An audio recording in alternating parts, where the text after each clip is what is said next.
벌받지 않기 위해서가 아니라 하나님으로부터 뭘 얻어내기 위해서가 아니라 우리를 구원해 주시고 보살펴 주신 그 사랑에 감사하여 기쁨으로 드리는 겁니다.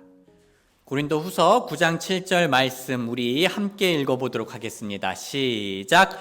각 사람은 자기 마음에 작정하는 대로 그렇게 낼 것이요 마지못해 하거나 억지로 하지 말지니 이는 하나님께서는 즐거이 내는 자를 사랑하시기 때문이라. 오늘 말씀 주제는 헌금을 드리는 우리의 마음입니다. 오늘 말씀 주제는 헌금을 드리는 우리의 마음. 형제 자매님들, 저는 헌금에 있어서 우리 형제 자매님들의 신실함에 늘 감사드리고 있습니다. 하나님을 사랑하는 마음으로 헌금을 드리는 우리 형제 자매님들 덕분에 우리가 모임을 가지는 이 장소가 유지되고 있습니다. 그리고 우리 성도님들 덕분에 저와 같은 목사와 또 세계로 나가는 선교사님들이 온전히 사역에만 전념할 수 있게 되었습니다. 사실 저는 교회가 창립된 이후로 지난 3년 4개월 동안 헌금을 주제로 설교를 한 적이 없습니다. 물론 적용에 있어서 몇 번 헌금을 언급한 적은 있지만 직접적인 주제로 헌금을 말하지는 않았었어요. 왜냐하면 솔직히 저는 헌금을 주제로 설교하는 것이 너무 부담스러웠기 때문입니다. 실제로 저뿐만 아니라 많은 목사님들이 헌금에 대해 설교하는 걸 주저하곤 합니다. 왜냐하면 욕심쟁이처럼 보일 수 있거든요.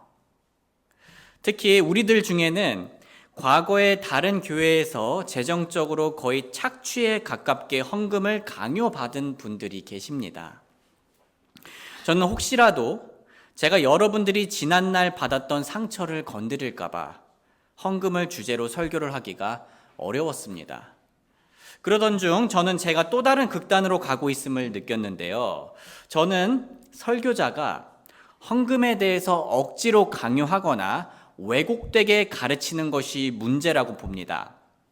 동시에 저는 설교자가 성경에서 가르치는 헌금을 아예 설명하지 않는 것 또한 문제라고 봅니다.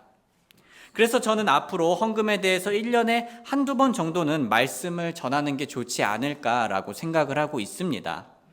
성도님들, 아무래도 오늘 제가 처음으로 헌금을 주제로 설교하기 때문에 오해를 예방하고자 몇 가지 사실을 미리 알려드리겠습니다.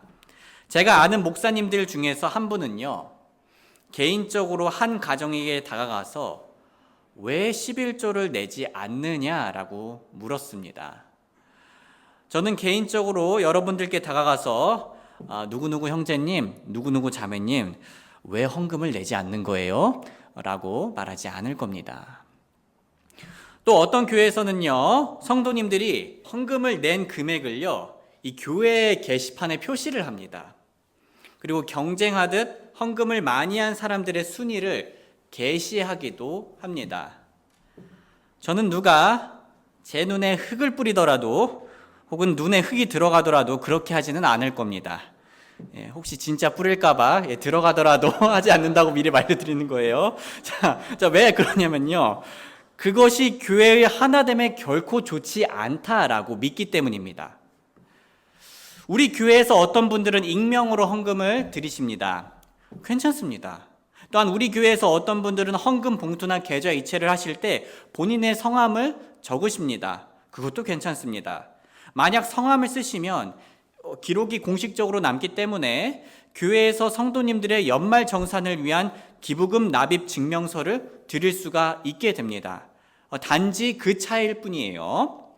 그렇지만 저는 우리들 중 누군가가 헌금을 더 많이 드린다거나 혹은 반대로 더 적게 드린다고 해서 혹은 아예 안 드린다고 해서 사랑에 차별을 두지 않을 겁니다.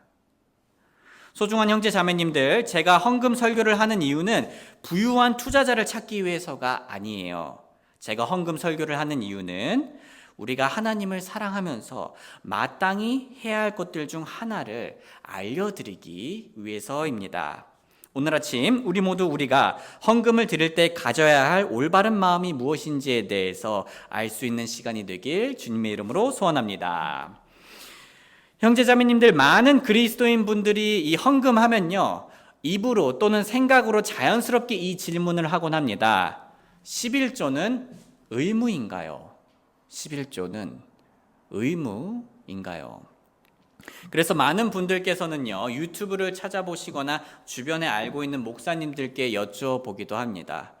그런데 이 11조에 관련해서는 다양한 입장들이 존재를 하고 있어요. 그리고 각각의 입장들은 나름대로 근거를 제시하고 있고요. 저는 성경적으로 볼 때 11조가 우리에게 의무가 아니라고 생각합니다. 저는 11조가 우리에게 의무가 아니라고 생각합니다. 자, 그렇다고 11조를 드리는 것 자체가 나쁘다거나 혹은 틀렸다고 말을 하는 게 아닙니다. 우리가 헌금을 드릴 때 11조가 좋은 참고와 원리가 될 수 있다고 생각합니다. 또한 11조는 헌금을 드릴 때 시작점으로 삼기에 좋은 기준이 될 수도 있습니다. 하지만 11조가 우리 현대 그리스도인들에게 의무는 아닙니다. 제가 이런 입장을 가지는 데에는 몇 가지 이유가 있습니다. 첫 번째로 11조는, 성경에서 11조는 구약에서 레위 지파 사람들을 위한 것이었습니다. 민수기 18장 21절 한번 같이 읽어볼까요? 시작. 보라, 레위 자손이 섬기는 일, 곧 회중의 성막에서 섬기는 일을 위해 내가 이스라엘 안에서 모든 10분의 1을 그들에게 상속 재산으로 주었느니라. 자, 이 11조 명령은요, 구약 시대의 이스라엘 민족에게 주어진 것이었습니다. 하지만 우리는 이스라엘 민족이 아닙니다.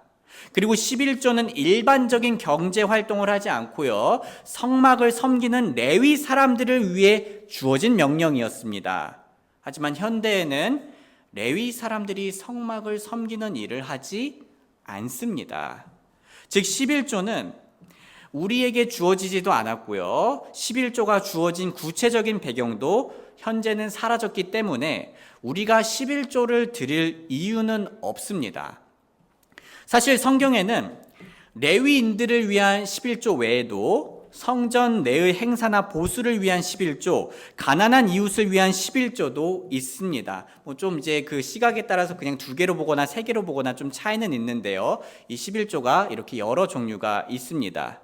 이 모든 11조들은 마찬가지로 다 구약에서 이스라엘 백성들에게 주어진 것이며 신약 시대 이후의 현대를 살아가는 우리에게 주어진 것이 아닙니다. 자, 두 번째로요, 11조는 지나간 그림자로 보는 게 더 합당합니다. 11조는 지나간 그림자로 보는 게 합당합니다. 골로새서 2장 16절에서 17절 우리 한번 같이 읽어볼까요? 시작.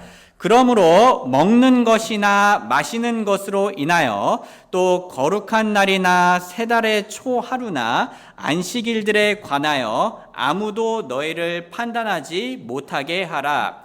이것들은 다가올 것들의 그림자이나 몸은 그리스도께 속해 있느니라. 자, 구약시대 명령 중에는요, 우리가 십계명에 보면은 살인하지 말라 혹은 거짓말하지 말라와 같이 신약에서도 반복되는 도덕법들이 있습니다. 신약에서도 반복되는 도덕법들이 있습니다. 이런 도덕법들은 신약에서도 언급되며 계속 유지되었지만 구약에 나온 모든 법들이 신약에서 계속 유지되는 것은 아니었습니다.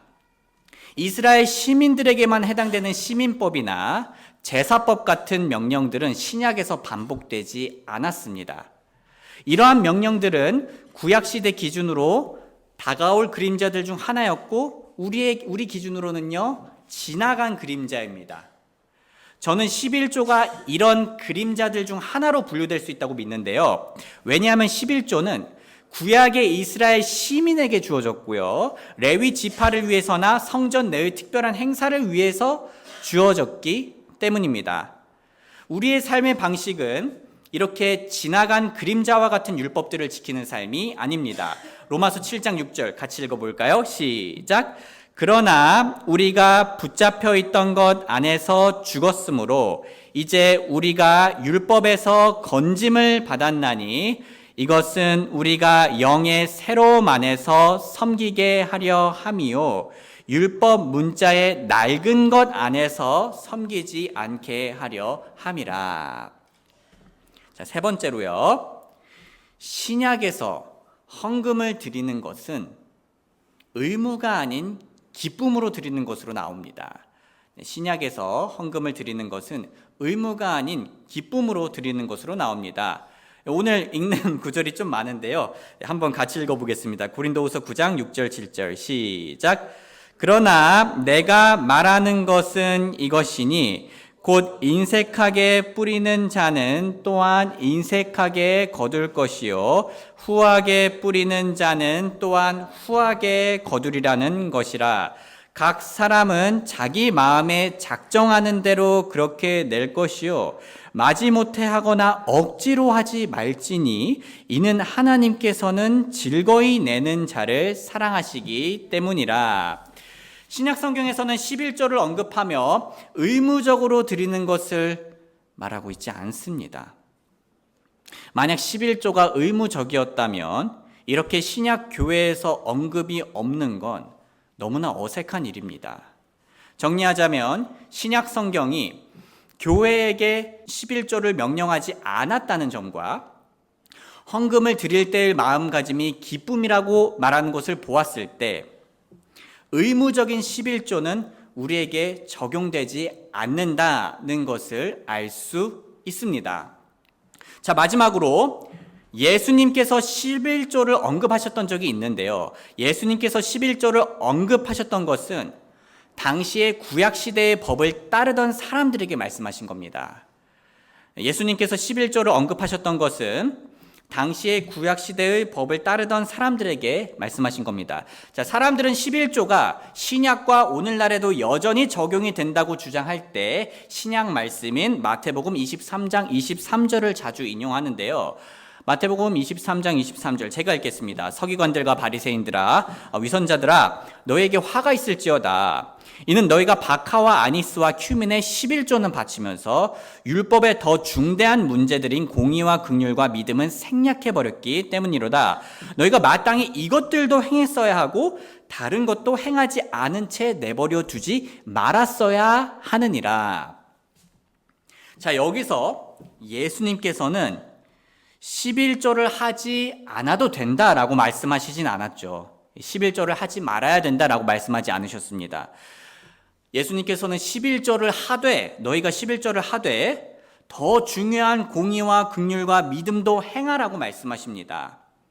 하지만 우리는요, 성경을 바르게 해석하기 위해서 당시 청중들을 잘 파악해야 합니다. 지금 예수님께서 말씀하고 계신 대상, 예수님의 말씀을 듣고 있는 대상이 누구입니까? 서기관들과 바리새인들, 자, 유대인들이었었습니다. 예수님의 가르침을 듣는 사람들은 당시 구약시대의 법에 따라 살고 있었던 유대인들이었습니다. 예수님께서는 그분께서 죽으시고 부활하시며 새로운 시대를 열기 전에는 구약의 율법에 따라 사는 사람들에게 맞추어서 가르침을 주시곤 했는데요. 비슷한 예로 예수님께서는 나병 환자에게 다음과 같이 명령하신 적이 있죠. 마태복음 8장 4절. 또 예수님께서 그에게 이르시되 삼가 너는 아무에게도 말하지 말고 다만 내 길로 가서 제사장에게 너 자신을 보이고 모세가 명령한 예물을 드려 그들에게 증거로 삼으라 하시니라. 레위기에 따르면 당시 피부병 환자에게는 엄격한 절차가 있었습니다. 그리고 이 절차에는 제사장들이 주기적으로 검사를 하는 게 포함되어 있었어요. 이런 배경에서 예수님께서는 피부가 나은 나병 환자에게 제사장에게 가라고 명령하셨습니다. 하지만 현대의 우리는요, 피부가 나았다고 해서 제사장에게 가나요? 아닙니다. 우리는 제사장에게 갈 필요가 없습니다. 정리하자면 예수님께서는 그분이 죽으시고 묻히시고 부활하시기 전, 즉 새로운 시대가 본격적으로 시작되기 전에는 구약시대의 법을 따랐던 자들에게 맞추어서 명령을 하시곤 하셨습니다. 하지만 구약시대의 법에 따라 하신 명령들은요, 지속되는 명령들은 아니었습니다. 마치 우리가 더 이상 피부병이 나았다고 제사장에게 갈 필요가 없는 것처럼 말이죠. 11조도 마찬가지입니다. 마태복음 23장에서 11조는 예수님께서 부활하시기 전 구약시대의 법에 따라 살던 유대인들에게 맞추어서 가르침을 주신 겁니다. 하지만 그 11조 가르침은 현대 그리스도인들에게 더 이상 적용되지 않습니다. 그런데 성도님들, 우리가 11조가 의무가 아닙니다 라는 말을 들었을 때 누군가는 그러면 헌금을 안 드리거나 적게 드려도 문제가 전혀 되지 않겠네 라고 좋아하실 수도 있습니다. 하지만 우리가 더 적게 드려도 된다 혹은 아예 안 드려도 괜찮다는데 그 목적이 있는 게 아닙니다. 11조가 의무가 아니라는 가르침의 목적은요, 우리가 자유롭게 할 수 있는 만큼 최선을 다해 기쁨으로 드려야 한다는 데 있습니다. 실제로 11조가 의무가 아니었던 신약교회 형제 자매님들은 어떤 원리를 따랐을까요? 11조 안 드려도 되니까 헌금을 적게 드리자 혹은 아예 드리지 않아도 괜찮다라는 그러한 원리를 따랐을까요? 아닙니다. 그분들은 그들이 할 수 있는 대로 넉넉하게 하나님을 위해 헌금을 드리고자 했습니다.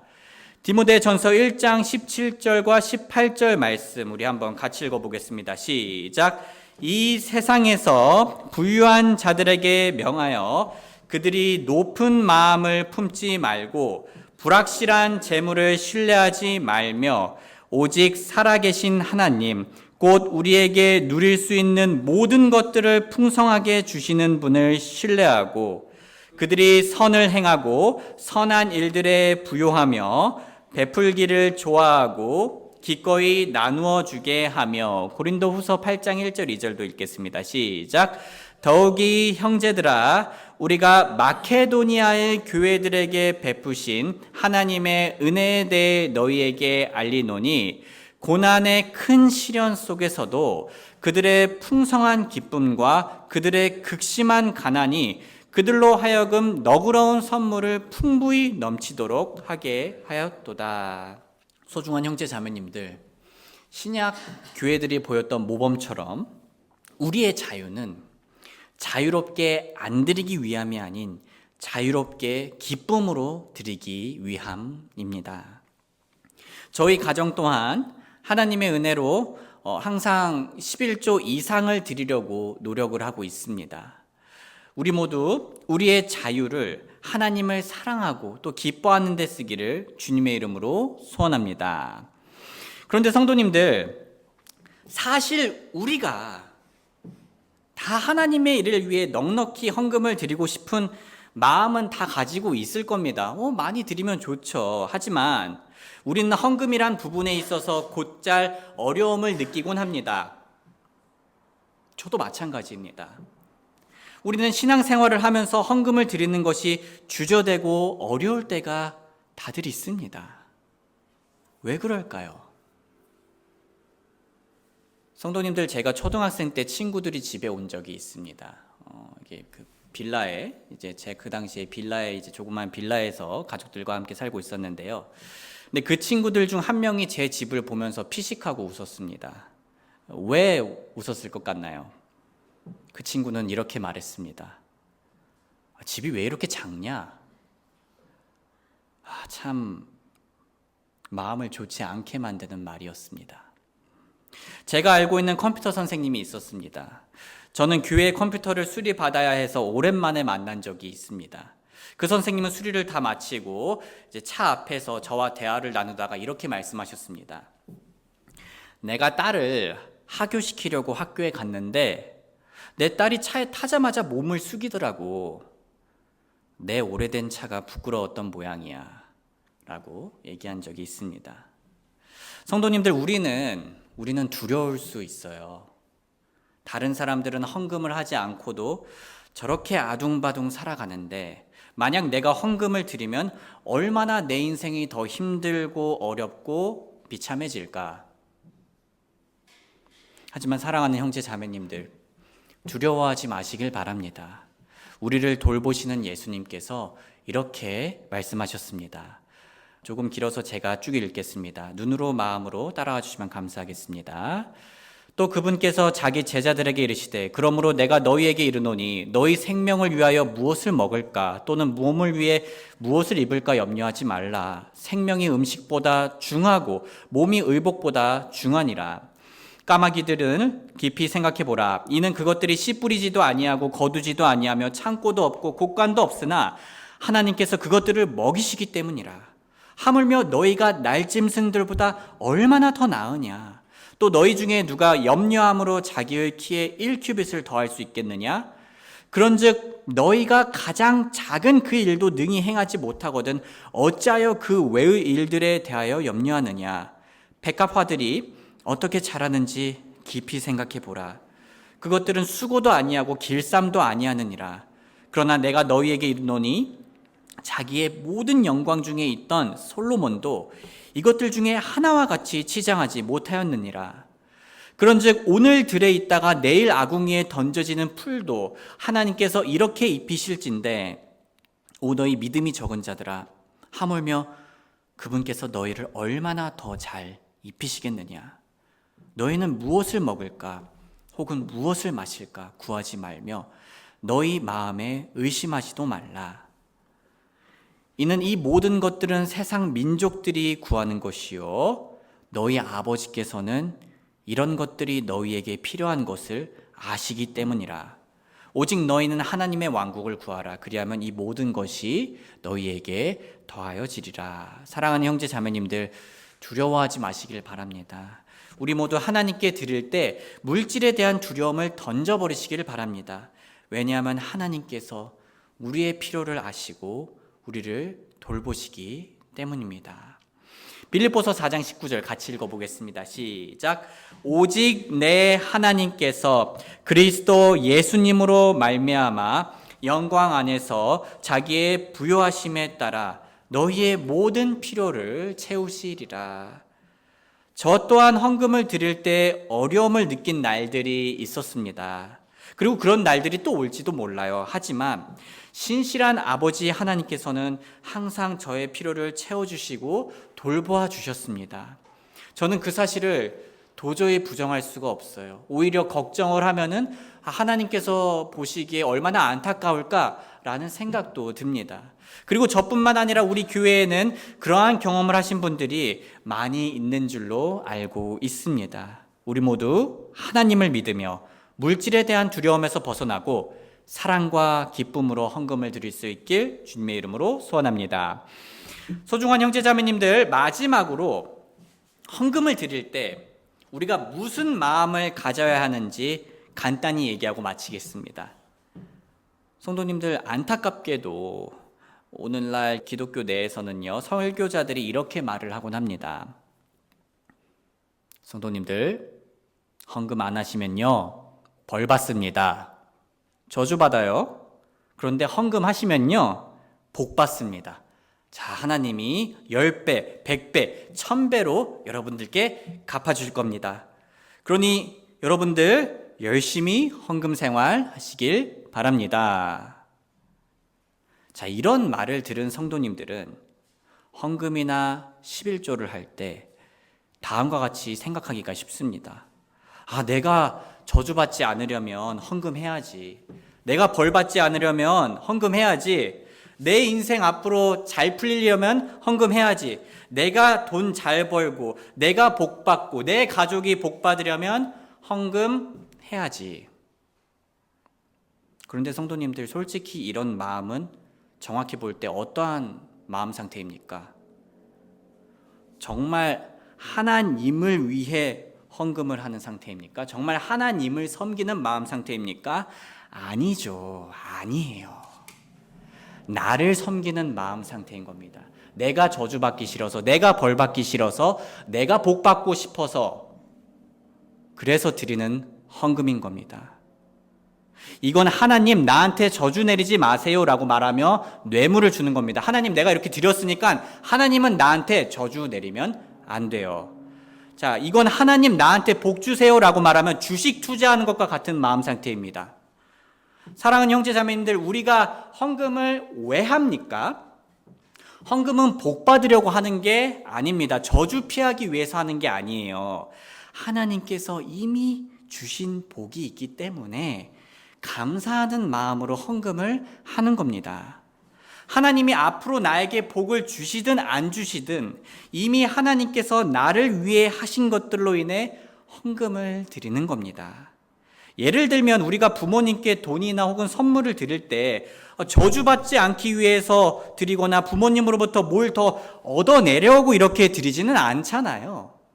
이제 우리를 태어나게 해주시고 보살펴 주신 부모님의 사랑에 감사드려서 드립니다. 마찬가지입니다. 우리는 하나님께 헌금을 드릴 때 벌받지 않기 위해서가 아니라 하나님으로부터 뭘 얻어내기 위해서가 아니라 우리를 구원해 주시고 보살펴 주신 그 사랑에 감사하여 기쁨으로 드리는 겁니다. 이 사실을 기억하며 하나님을 사랑하며 기쁨으로 헌금을 드릴 수 있는 저와 여러분들이 되길 주님의 이름으로 소원합니다.